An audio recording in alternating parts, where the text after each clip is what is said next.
Hello, नमस्ते। मेरा नाम साहिबा मंसूरी है और आज मानस पैरामेडिकल कॉलेज से और आज की क्लास में हम पढ़ेंगे एब्सोल्यूट इओसिनोफिल काउंट के बारे में। ठीक है, अभी हम सेल काउंट पढ़ रहे हैं तो उसमें हमने आरबीसी काउंट पढ़ लिया था। अब हम पढ़ेंगे एब्सोल्यूट इओसिनोफिल काउंट। ठीक है, एब्सोल्यूट इओसिनोफिल काउंट पढ़ने से पहले बेटा हमको पता होना चाहिए कि इओसिनोफिल क्या होती है।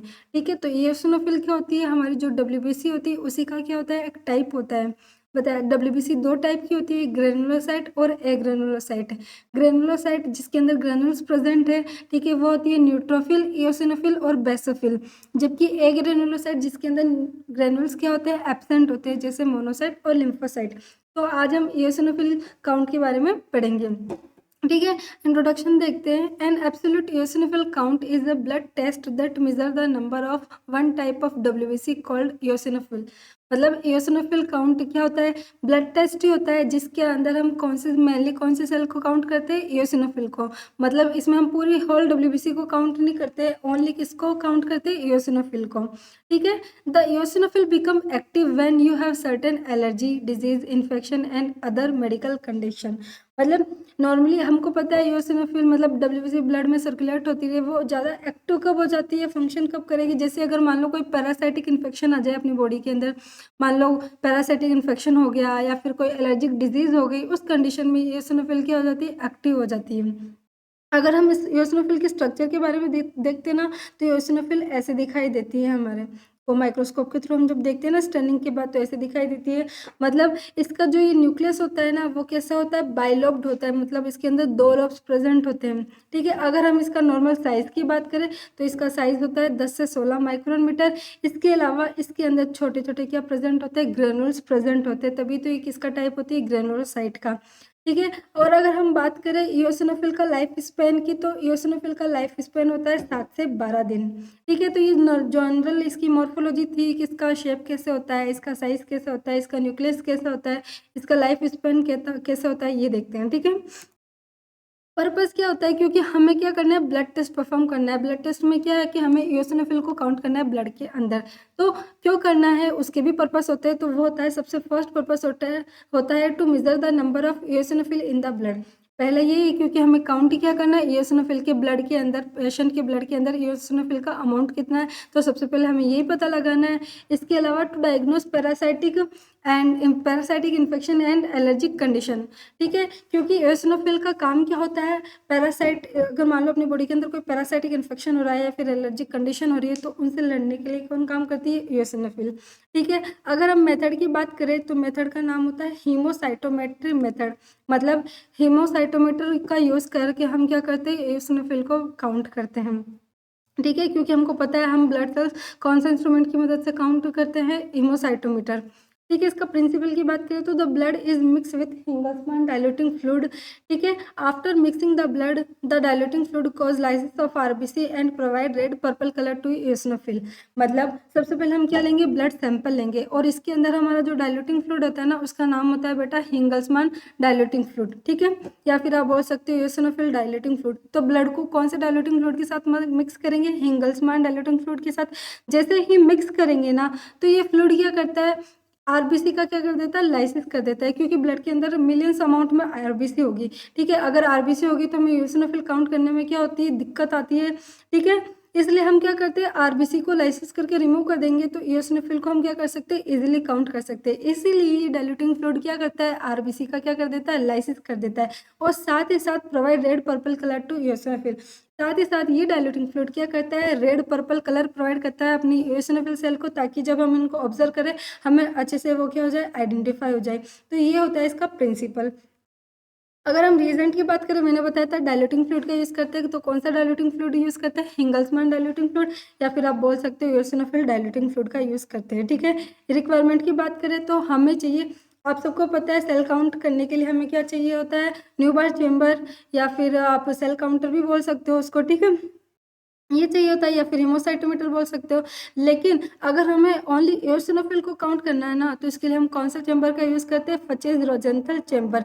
इस चैम्बर का यूज़ करके हम क्या करते हैं? एओसिनोफिल का काउंट करते हैं। इस चैम्बर की जो डेप्थ होती है ना बेटा, वो होती है 0.2, जबकि नॉर्मली अगर हम न्यू बार चैम्बर की डेप्थ की बात करें, वो कितना होता है? 0.1 होता है। लेकिन इसका जो डेप्थ होता है, गहराई होता है, वो कितना होता है? 0.2। इसके अलावा हमें चाहिए डब्ल्यूबीसी पिपेट, माइक्रोस्कोप चाहिए, सालिस पिपेट। ब्लड कलेक्ट करने के लिए हम क्या लेते हैं? सालिस पिपेट। इसके अलावा टेस्ट ट्यूब और टिश्यू पेपर चाहिए। प्रोसीजर के बारे में देखते हैं, तो प्रोसीजर कैसे करते हैं वो देखते हैं। सबसे पहले क्या, add 0.44 ml eosinophil diluting fluid in the test tube. मतलब सबसे पहले क्या लेंगे? एक टेस्ट ट्यूब लेंगे, उसके अंदर हम क्या ऐड करेंगे? हमारा डाइल्यूटिंग फ्लूइड, और वो कितना लेना है? 0.44 ml। ठीक है, फिर क्या करना है? हमें क्या चाहिए? सैंपल चाहिए। तो हम क्या करेंगे? जो हमारी सालिस पिपेट होगी ना, उसमें हम क्या करेंगे? सैंपल कलेक्ट करेंगे। तो fill the capillary blood in Sahli's pipette up to 20 micron litre, क्योंकि हमें पता है उस सालिस पिपेट में 20 माइक्रोन लीटर तक क्या होती है? इसकी मार्किंग होती है। तो उस मार्किंग तक हमें क्या लेना है? ब्लड सैंपल लेना है। ठीक है, ensure that there no any air bubble are present in the pipette. एक चीज़ का ध्यान रखना, जब हम सालिस पिपेट में सैंपल ले रहे हैं, तो उसमें किसी प्रकार का एयर बबल नहीं आना चाहिए, वरना रिजल्ट में क्या आएंगे? एरर आएंगे। Now transfer the capillary blood in eosinophil diluting fluid and mix the solution. मतलब सबसे पहले हमने टेस्ट ट्यूब में जो eosinophil डाइल्यूटिंग फ्लूइड लिया था ना, और फिर क्या लिया था हमने? कैपिलरी, जो हमारी सालिस पिपेट, उसके अंदर ब्लड लिया था। अब उस पिपेट में जो ब्लड है ना, वो हम किस में ऐड कर देंगे? हमारी टेस्ट ट्यूब, जिसके अंदर क्या है? eosinophil diluting fluid. अब इस दोनों सॉल्यूशन आ गए, हमारा डाइल्यूटिंग फ्लूइड भी आ गया और हमारा सैंपल भी आ गया। तो हम इसको क्या कर लेंगे? मिक्स कर लेंगे। इस सॉल्यूशन को अच्छे से मिक्स कर लेते हैं। The dilution of this solution is 1:10। अब जो ये सॉल्यूशन है ना, इसका डाइल्यूशन कितना होता है? 1:10 का होता है। ठीक है, फिर क्या करना है? Now suck the solution in WBC pipette up to 11 mark. ये हमने ओनली सॉल्यूशन बनाए हैं, डाइल्यूटिंग फ्लूइड का और सैंपल का हमने क्या बनाया? सॉल्यूशन बनाया। अब हम इस सॉल्यूशन को किस में सक करना है? हमारे डब्ल्यूबीसी पिपेट में। डब्ल्यूबीसी पिपेट की मार्किंग आपको पता ही है, जो टॉप मार्किंग होती है वो 11 होती है, मिडल में 1 होती है, बॉटम में क्या होती है? 0.5 होती है। तो इस 11 मार्किंग तक हमें क्या लेना है? हमारा जो सॉल्यूशन है ना, ये पूरा डाइल्यूटिंग फ्लूइड और सैंपल का, वो लेना है। ठीक है, now charge the Fuchs Rosenthal chamber by WBC pipette. अब हमको क्या करना है? हम फचेस रोजेंथल चैम्बर को क्या करना है? चार्ज करना है। किसकी मदद से? WBC pipette. और एक चीज़ का ध्यान रखना, जब हम चार्ज करते हैं ना चैम्बर को, तो उसमें किसी प्रकार का एयर बबल नहीं आना चाहिए। साथ ही साथ चार्ज करते समय जो एंगल होना चाहिए ना पिपेट और चैम्बर के बीच में, वो कितना होना चाहिए? 30 to 45 डिग्री। ठीक है, नाउ वेट फॉर 2 से 3 minute for to settle down the eosinophil। अब जैसे हमने चार्ज कर दिया, तो हम 2 से 3 मिनट तक क्या करेंगे बेटा? वेट करेंगे, ताकि जो हमारी eosinophil सेल्स है वो अच्छे से क्या हो जाए? सेटल डाउन हो जाए। Now count the eosinophil cell under the microscope. Count in all 16 square. अब क्योंकि चार्ज हो गया, सेल्स भी हमारी सेटल डाउन हो गई, तो हम क्या करेंगे? न्यू बार चेम्बर को लेंगे, मतलब 50 रोटेशन चेम्बर को लेंगे और कहाँ प्लेस करेंगे? माइक्रोस्कोप के पास। फिर उसको हम क्या करेंगे? जो हमारी सेल्स होंगी उसको हम क्या कर लेते हैं? काउंट कर लेते हैं। अब इतना तो सबको पता होगा कि जो चेम्बर के अंदर जो कॉर्नर्स होते हैं, वहाँ पर हम क्या करते हैं? डब्ल्यूबीसी काउंट करते हैं। लेकिन जो फचेस रोजेंथल चेम्बर होता है ना, ऐसा, इसमें कितने स्क्वायर होते हैं? 16। तो ये सभी 16 स्क्वायर में हम क्या करते हैं? हमारी डब्ल्यूबीसी इसको सॉरी eosinophils को क्या करते हैं? काउंट करते हैं। तो सभी 16 स्क्वायर में हम क्या करेंगे? eosinophil को काउंट कर लेंगे। अब हम देखते हैं बेटा, ये पूरा प्रोसीजर हो गया कि हम कैसे प्रोसीजर करते हैं, टेस्ट कैसे परफॉर्म करते हैं। सैंपल eosinophil डाइल्यूटिंग फ्लूइड को मिक्स करके न्यूबा चैम्बर को चार्ज करते हैं। ठीक है, फिर सेल्स को काउंट करते हैं। अब क्या देखेंगे बेटा? हम कैलकुलेशन, कि हम सेल को कैलकुलेट कैसे करेंगे। ठीक है, तो number of cell counted into diluting factor या फिर diluting fluid upon area into depth. मतलब जितनी सेल हमने काउंट की वो हमको यहाँ पे लिखना है। ठीक है, डाइल्यूटिंग जो भी डाइल्यूशन आया सॉल्यूशन का, जो कि था 1:10, वो लिखना है। इसका चैम्बर का एरिया, मतलब कितने एरिया में हम सेल्स को काउंट कर रहे हैं? 16 एरिया में कर रहे हैं, जैसा कि पहले बताया था, तो वो लिखना है। एंड डेप्थ, हमारे चैम्बर की डेप्थ कितनी है वो लिखना है।